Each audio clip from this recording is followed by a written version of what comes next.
اب میں بلا کسی تاخیر خطیب بے مثال القری جلیل القدر معلم کامیاب مدبر اور منتظم مفسر قرآن حیدرآباد کے علم و ادب کا روشن ستارہ یہاں کی بہت سی علمی دینی اور ثقافتی تنظیموں کے سربراہ جو تقریباً 2 دہائیوں سے عربی زبان و ادب کی خدمت انجام دے رہے ہیں، فی الوقت آپ اپنی یونیورسٹی حیدرآباد کے شعبہ عربی کے صدر ہیں اور المعہد الاسلامی حیدرآباد کے ناظم اعلیٰ ہیں۔ اس سے میری مراد حضرت مولانا ڈاکٹر سید راشد نصیر ندوی ہیں۔ میں موصوف کو دعوت دیتا ہوں کہ تشریف لائیں اور اس 2 روزہ اجلاس کی رپورٹ پیش فرمائیں۔ اس خاک کو اللہ نے بخشے ہیں وہ آسوں، اس خاک کو اللہ نے بخشے ہیں وہ آسوں، کرتی ہے چمک جن کی ستاروں کو غرقناک۔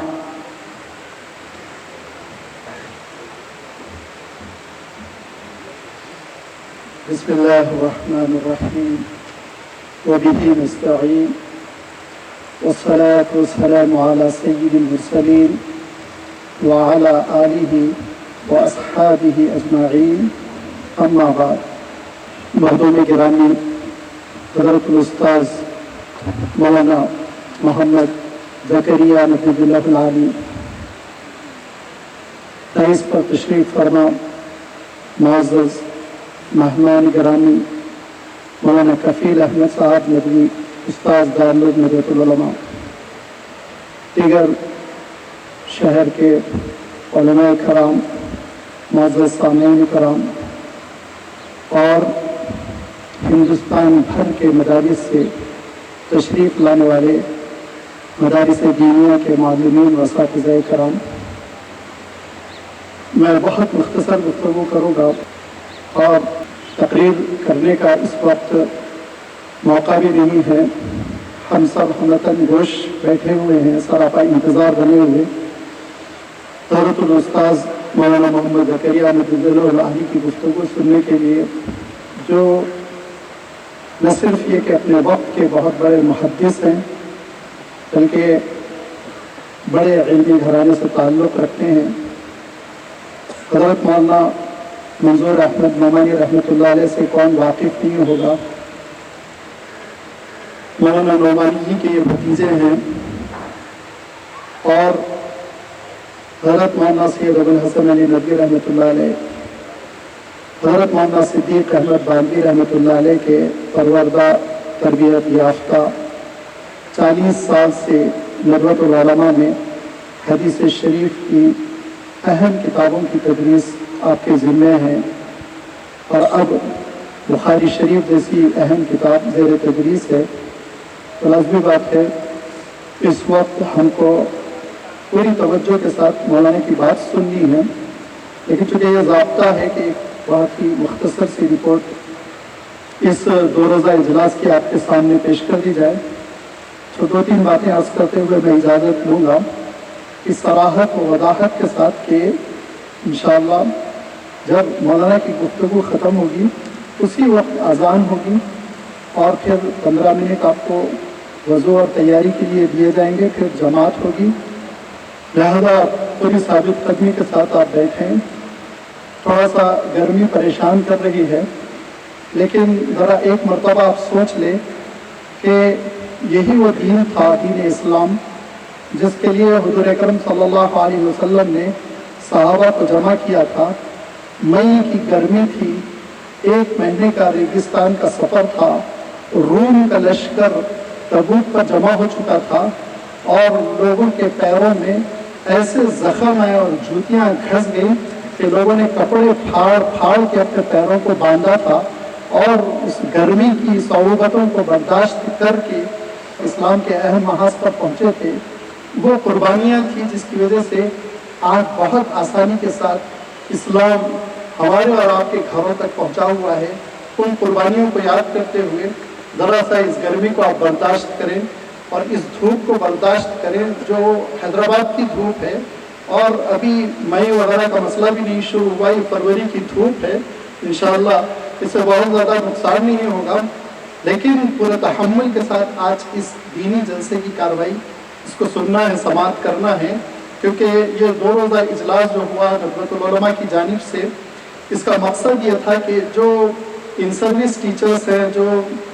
اساتذہ پڑھا رہے ہیں، میں بہت صراحت کے ساتھ کہہ رہا ہوں کیونکہ کچھ میرے ندوی بھائیوں کو، میرے ندوی ساتھیوں کو شہر میں غلط فہمی ہوئی اور تھوڑی سی ان کو ناراضگی بھی ہے، تو اس کا بھی میں ازالہ کر دوں۔ یہاں ندوے کے ذمہ دار بیٹھے ہوئے مولانا سلمان نقوی صاحب ہیں، مولانا کفیل صاحب اس وقت ندوے سے آئے ہیں نمائندہ بن کر، کہ ایسا محسوس ہوا کہ ہم کو 2 دن کی کارروائی میں موقع نہیں دیا گیا۔ یہ اس میں میرا اختیار نہیں ہے، ندوۃ العلماء یہ نظام بناتا ہے، دعوت نامے ندوۃ العلماء سے ایشو ہوتے ہیں ٹیچرز کے نام، اساتذہ کے نام، اور ہندوستان بھر سے اساتذہ آئے ہیں، جو 91 اساتذہ ہیں، 91 جو مختلف ریاستوں سے آئے ہوئے ہیں، اور اتنی ہی تعداد تقریباً 50 سے زائد ہمارے حیدرآباد کے علماء کی تھی جو برابر شریک رہی،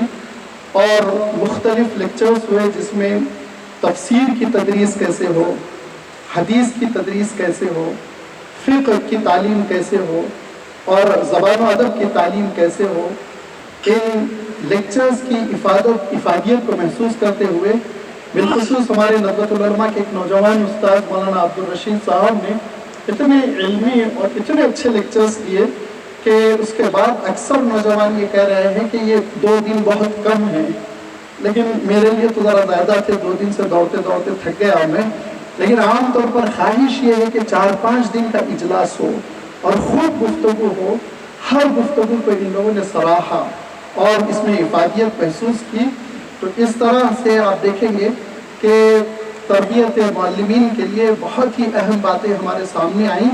اور بالخصوص جو تجاویز سامنے آئی اس میں یہ کہ یہ تربیتی پروگرام طویل المیعاد ہوں اور بار بار ہوں۔ میری خواہش ہے کہ کم سے کم اس وقت میں حیدرآباد کے ذمہ داروں سے یہ خواہش کر سکتا ہوں کہ اس طرح کے پروگرام وہ اپنے اپنے اداروں میں جن کے پاس کے انفراسٹرکچر بھی ہے، سہولیات بھی ہیں، وہ توجہ دیں اور یہ اس قسم کے پروگرام رکھیں جو خالصتاً علمی اور تعلیمی ہیں۔ اور پھر اس کے ساتھ ساتھ یہ بھی خواہش آئی کہ ایک خاص موضوع پر مولانا سعد قاسمی صاحب نے بڑی توجہ دلائی، اسکول میں جو اسلامیات کے اساتذہ ہیں ان کے لیے بھی ٹریننگ پروگرام رکھا جائے۔ اذان اسکول کے چیئرمین ڈاکٹر یوسف اعظم صاحب تشریف فرما ہے، بہت بڑا اسکول ہے حیدرآباد کا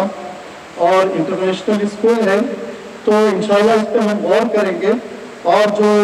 اساتذہ اسلامیات پڑھاتے ہیں مختلف اسکولوں میں ان کے لیے بھی اس طرح کے اجلاس انشاءاللہ رکھنے کی ہم کوشش کریں گے۔ اور پھر یہ بھی تجویز آئی کہ جب یونیورسٹیز 2-3 سال کے کورس رکھتی ہے اور بی ایڈ اور پھر ایم ایڈ ان کے پاس چلتا ہے، پھر PhD اور ریسرچ، تو پھر مدارس بھی توجہ کریں، بڑے مدارس انشاءاللہ توجہ کریں گے اور اس طرح کے تربیتی کورسز رکھے جائیں گے۔ فی الحال میں ایک چھوٹے سے ادارے کے چھوٹے سے خادم کی حیثیت سے آپ کی خدمت میں عرض کرنا چاہتا ہوں، انشاءاللہ آئندہ سال سے ہم 4, 5, 6, 7 طلباء کو لے کر جو مختلف مدارس سے فارغ ہوں گے 1 سالہ تربیتی کورس رکھنے کی کوشش کریں گے جو بی ایڈ کے منہج پر ہو، اور اس طرح سے ہمارے دینی مدارس میں جو شکایت ہے قحط الرجال کی، اساتذہ کی تنگی اور کمی کی، انشاءاللہ اس کا کسی حد تک ازالہ ہوگا۔ باقی یہ کام بڑے اداروں کا ہے، دارالعلوم دیوبند اور دارالعلوم ندوۃ العلماء اور حیدرآباد میں جامعہ نظامیہ، ایسے بڑے بڑے ادارے ہیں جن کے پاس الحمدللہ افراد بھی ہیں، وسائل بھی ہیں، وہ آگے بڑھیں، یہ ہماری گزارش ہے اور ہماری تجاویز میں سے ہے۔ اور پھر ابھی یہ جو اجلاس کیا جا رہا ہے اس کے پیچھے جو محرک تھا اس پر مولانا عبید الرحمن اطہر صاحب نے بہت ہی اچھی روشنی ڈالی، اور میری بہت ہی عجلت میں نے ان سے درخواست کی، لیکن انہوں نے نہ صرف یہ کہ اپنی میری دوستی کا لاج بھی رکھا اور اس کے ساتھ ساتھ محبت کا ثبوت دیا کہ اس درخواست کو قبول فرما کر ایک عمدہ تقریر فرمائی کہ ہم جو مدارس سے وابستہ ہیں اور یہ وابستگی ہماری اٹوٹ ہے، اس کو ہم چھوڑنے والے نہیں، حالات جیسے بھی آئیں اور تنگی سے، خوشحالی سے، پریشانی سے، تنگدستی سے جیسے بھی ہم گزرتے رہیں، بہرحال ہم اس مدارس کے نظام کو لے کر چلیں گے، کیونکہ مولانا سید ابوالحسن علی ندوی رحمۃ اللہ علیہ اپنی زندگی کے آخری مرحلے میں رو رو کے کہتے تھے کہ نئی نسلوں کی فکر کرو، اور فرماتے تھے کہ بڑے بڑے اجتماعات میں فرماتے تھے کہ کہ میں ایک مورخ اور تاریخ کا ایک ادنا طالب علم کی حیثیت سے کہتا ہوں کہ اگر 50-60 سال بعد مجھے موقع ملے تو مجھے نہیں لگتا ہے کہ اتنا بڑا مجمع پھر نظر آئے گا. حالات بہت تیزی سے بدل رہے ہیں. دنیا نے دیکھا آج مولانا کی وفات کو 15-16 سال ہونے جا رہے ہیں، لیکن ہندوستان کے حالات کس قدر تیزی سے تبدیل ہوئے، عالم اسلام کے حالات کس قدر تیزی سے تبدیل ہو رہے ہیں کہ مصر جیسی مسلمانوں کی مملکت جس میں 96% مسلمان ہیں، وہاں کے سلیبس کے سلسلے میں یہ ہوا ہے کہ قرآن پاک کی وہ آیتوں کو نہیں پڑھایا جائے گا جس میں یہودیوں کی مذمت کی گئی ہے، یہودیوں پر اللہ تعالیٰ کی لعنت کا اظہار کیا گیا، وہ سلیبس سے نکال دی جائیں گی وہ آیتیں. یہ خاکہ بنایا گیا ہے. اور آخری مملکت جو سعودیہ ہے وہ بھی متزلزل ہے سلیبس کے سلسلے میں. پوری دنیا کے رجحانات ان کے اوپر ایسے منفی اثرات ڈال رہے ہیں جس کی وجہ سے وہ بھی غور کرنے پر مجبور ہو گئے. تو لازمی بات ہے یہ مدارس عربیہ یہ خدمت انجام دے رہے ہیں جس کو ہم قرآن پاک کے 3 عناوین، قرآن پاک کے 3 ہیڈز، قرآن پاک کے 3 اہم ہدایتوں میں منحصر کر سکتے ہیں. اس میں پہلی بات تو اللہ تعالیٰ نے ارشاد فرمائی لولا نفر من کل فرقۃ طائفۃ منهم لیتفقهوا فی الدین، کہ تم میں سے ہر گروپ میں سے ایک چھوٹا گروپ دین کا فہم اپنے اندر پیدا کرے. کیوں؟ اس لیے کہ لینذروا قومهم اذا رجعوا الیہم، جب قوم کی طرف لوٹ کر جائیں تو ان کی تربیت کریں، دینی مسائل بتائیں، فتویٰ نویسی کریں اور قرآن پاک کی تفسیر کریں، حدیث شریف کی تشریح کریں، حضور اکرم صلی اللہ علیہ وسلم کی سنتوں کو زندہ کریں. لہذا یہ ایک فریضہ ہے اور اس فریضے کو ادا کرنے کے لیے یہ مدارس عربیہ ہیں جو کوششوں میں لگے ہوئے ہیں، برسر پیکار ہیں. پھر اللہ تعالیٰ نے ارشاد فرمایا قد من اللہ علی المؤمنین اذ بعث فیہم رسولا منہم یتلو علیہم آیاتہ ویزکیہم ویعلمہم الکتاب والحکمہ وَإِن كَانُوا مِن قَبْلُ لَفِي ضَلَالٍ مُبِينٍ. آپ اس آیت کی تفسیر دیکھیں تو آپ دیکھیں گے کہ اس آیت کے الگ الگ حصے پہ تو الگ الگ جماعتیں کام کر رہی ہیں، لیکن من حیث الکل اگر اس آیت پر عمل ہو رہا ہے تو وہ مدارس میں آیتوں کی تلاوت سکھائی جا رہی ہے. مدارس میں آپ دیکھیں گے تربیت کا کام ہو رہا ہے، مدارس میں آپ دیکھیں گے تزکیے کا کام ہو رہا ہے، مدارس میں آپ دیکھیں گے تعلیم الکتاب ہو رہی ہے، مدارس میں آپ دیکھیں گے تعلیم الحکمت ہو رہی ہے. حضور اکرم صلی اللہ علیہ وسلم کے جو فرائض منصبی تھے وہ پورے کے پورے چہارگانہ فرائض منصبی وہ مدرسوں میں من حیث الکل پورے کے پورے انجام دیے جا رہے ہیں. لہذا یہ وہ مدرسے ہیں جو اللہ کے رسول صلی اللہ علیہ وسلم کے علوم کو زندہ رکھے ہوئے ہیں. ان سے وابستگی یہ ہماری موت و حیات کا مسئلہ ہے. بہت آسانی سے ہم اپنی وابستگی کو چھوڑنے والے نہیں ہیں. اللہ تعالیٰ نے ارشاد فرمایا وَلَكِن كُونُوا رَبَّانِيِّينَ بِمَا كُنتُمْ تُعَلِّمُونَ الْكِتَابَ وَبِمَا كُنتُمْ تَدْرُسُونَ. درس بہت ہے اور پڑھائی کی سرگرمیاں، ایجوکیشنل ایکٹیویٹیز اور ریسرچ انسٹیٹیوٹ سب کچھ ہے، لیکن وہاں پر آپ دیکھیں گے کونو ربانیین پہ عمل نہیں ہے. اللہ والے بنو، اپنے اندر ربانی کیفیت پیدا کرو، خلق خدا سے محبت پیدا کرو. مولانا توجہ دلا رہے تھے کہ شب بیدار بنو. یہ شب بیدار ہونے کی کیفیت، یہ روحانیت کی کیفیت یہ نہیں پڑھائی جا رہی ہے بڑی بڑی یونیورسٹیوں میں. اللہ تعالیٰ نے مجھے موقع عنایت فرمایا کہ میں یونیورسٹیوں میں بھی پڑھا ہوں، بڑے اسکولز میں بھی پڑھا ہوں، ندوے میں بھی پڑھا ہوں. وہی اللہ تعالیٰ نے توفیق عنایت فرمائی کہ میں نے اپنے کیریئر کا آغاز ایک چھوٹے سے دیہات کے مدرسے سے کیا، ضیاء العلوم رائے بریلی میں، اور پھر اس کے بعد سے میں ہندوستان کی بڑی یونیورسٹیوں سے وابستہ رہا. نظام کالج جو حیدرآباد کا سب سے اچھا تعلیمی ادارہ سمجھا جاتا ہے، اس میں میں نے 3 سال پڑھائے. پھر اس کے بعد سے مجھے اس یونیورسٹی میں پڑھانے کا موقع مل رہا ہے جو